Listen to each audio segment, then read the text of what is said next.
Hi there, DBC. My name is Gareth, and I'm doing a turning point testimony today.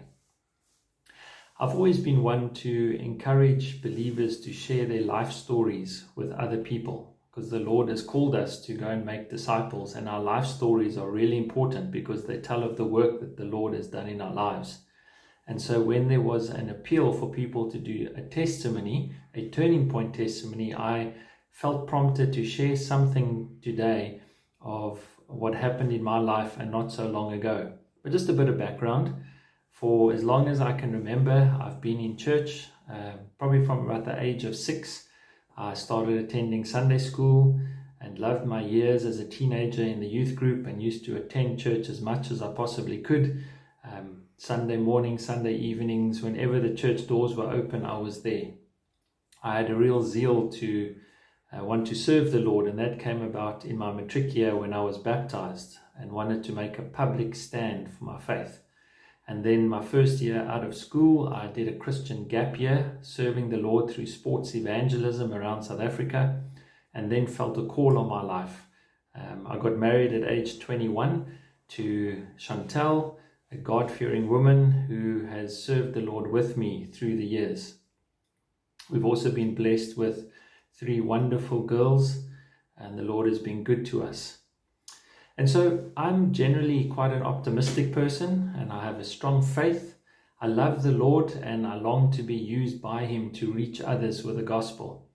And so, having pastored 2 churches, I also did a stint as the chaplain, a full-time chaplain of a private Christian school in the Midlands of Natal called Treverton. And toward the end of 2018, I was feeling tired. I was feeling worn out, and it was quite unlike me to be feeling like that. And something was obviously up. I hoped that the December holidays would be good to me and that I would feel re-energized and ready for a new year. And the stresses that a year can bring in a private school environment. And so I got the year going in 2019, but very soon, early in February, realized that I was feeling very frail, weak really, and perhaps even worse so than the way 2018 had ended. And so I sought out some godly counsel and saw a series of professional people who helped me to understand that I was burnt out. I was left feeling incredibly down and irritable and even depressed. And I felt like I was a failure, and I tried now to shy away from people because of how I was feeling and what I was going through. And so I really, I guess one could say in this context, needed a turning point in my life.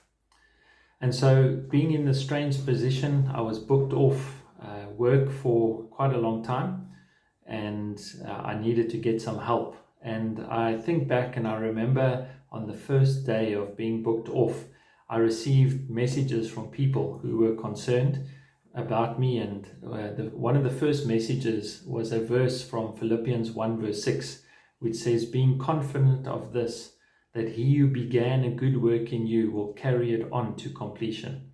In Isaiah chapter 40 verse 29 to 31, it says, "He gives strength to the weary and increases the power of the weak. Even youths grow tired and weary, and young men stumble and fall. But those who hope in the Lord will renew their strength." And so came these promises that God was not done with me. In fact, He was really going to be seeing me through. And Matthew 5 verse 6, which says, "Blessed are those who hunger and thirst for righteousness, for they will be filled." And so these promises starting to come, and that was only day 1. And I got into journaling, and I've recorded many of these verses and messages that came to me from people who were concerned and who loved me. But what I realized very soon was that God was in control. I knew this in my head, but now I was just starting to realize again that God was in control. I just needed to trust Him. I needed to learn to wait on Him. I needed to find my rest in Him, and I needed to listen to Him.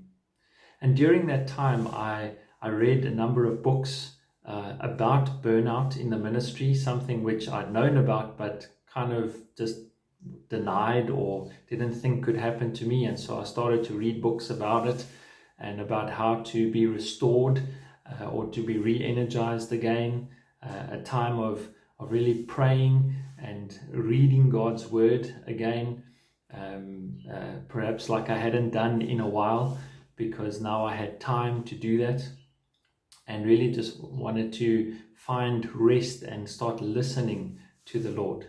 I began to exercise, something which I was told to do. It was recommended that I get into exercising, and I tried to do that. I got into some running, and I just then needed to get myself back on track. But I needed to trust the Lord in this process, because I'd burnt myself out. And so I had many lessons to learn. God was not so interested in my performance, but rather in my faithfulness. My zeal for the kingdom wouldn't earn my way to heaven. I had to rely on God's grace and His sacrifice to get me to heaven. And these were things that I just needed to realize all over again.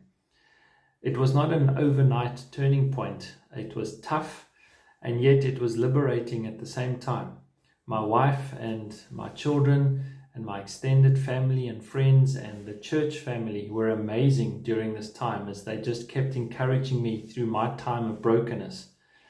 You know, I'm feeling a whole lot better today, but those days, they creep up on me very quickly still. But a recurring theme throughout that whole time was the verse that says, "Be still and know that I am God." And so this great lesson that I needed to learn in a time of being burnt out, spending my life on others, and feeling okay about that because I was trying to serve the Lord, was Him bringing me to a point to realize again that I needed to be still in His presence and to understand that He is God, and I need to keep my eyes fixed on Him. And so I'd just like to encourage anybody who might be feeling in any way like I was feeling. If you're feeling like that now, I want to encourage you to speak up and to look up.